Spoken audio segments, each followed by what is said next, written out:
အားလုံးပဲမင်္ဂလာပါခင်ဗျာ KKZ နီးပညာ channel ကနေကြိုဆိုလိုက်ပါတယ်ကျွန်တော်ဒီနေ့မှာတော့ကျွန်တော်ကိုမေးထားတဲ့ကျွန်တော် Gmail ကောက်ဘယ်လိုဖွင့်ရမလဲဆိုတာလေးကိုပြောပြပေးသွားမှာဖြစ်ပါတယ်ကဲဒါဆိုရင်တော့ဗီဒီယိုလေးကိုအချိန်မဆွဲပဲစလိုက်ကြအောင်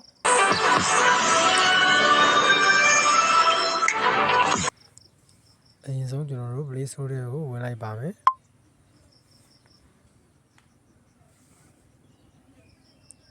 ကျွန်တော်ဒီက profile လေးကိုတစ်ချက်နှိပ်လိုက်ပါမယ်ပြီးရင်ကျွန်တော်တို့ဒီမြားလေးကိုနှိပ်လိုက်ပါမယ်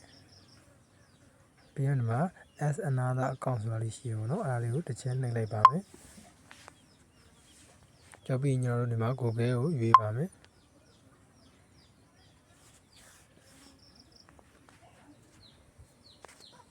ပြီးရင်ကျွန်တော်တို့ဒီမှာ create account ဆိုတာလေးကိုတစ်ချက်နှိပ်လိုက်ပါမယ်ပြီးရင်ကျွန်တော်တို့ဒီမှာနာမည်ထည့်ပါမယ်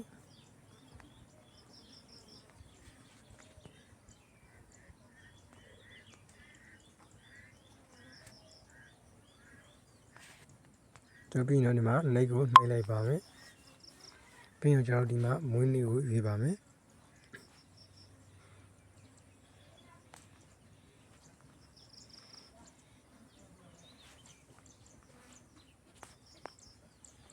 ပြီးရင်ကျွန်တော်ဒီမှာ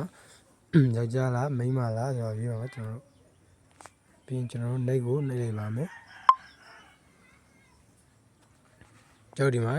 ကျွန်တော်ကြိုက်တဲ့ဟာလေးကိုရွေးရပါတော့ကျွန်တော်ဒီမှာကိုယ်တိုင်ဖန်တီးကျင်လိုက်ရပါတယ်ကျွန်တော်ကိုယ်တိုင်ဖန်တီးလိုက်ပါမယ်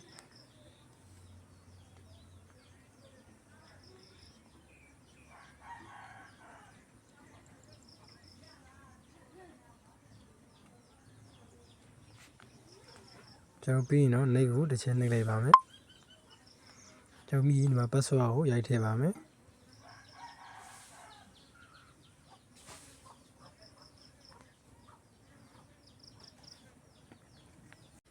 ပြီးရင်တော့ကျွန်တော်တို့ next ကိုနှိပ်လိုက်ပါမယ်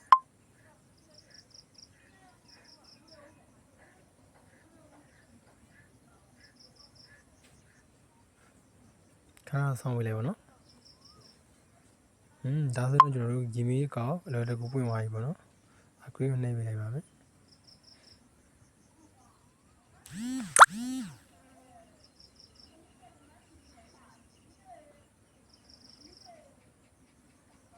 ဒါဆိုတော့ကျွန်တော်တို့ Gmail ကောအလွယ်တကူပွင့်သွားပြီပဲဖြစ်ပါတယ်ခင်ဗျာ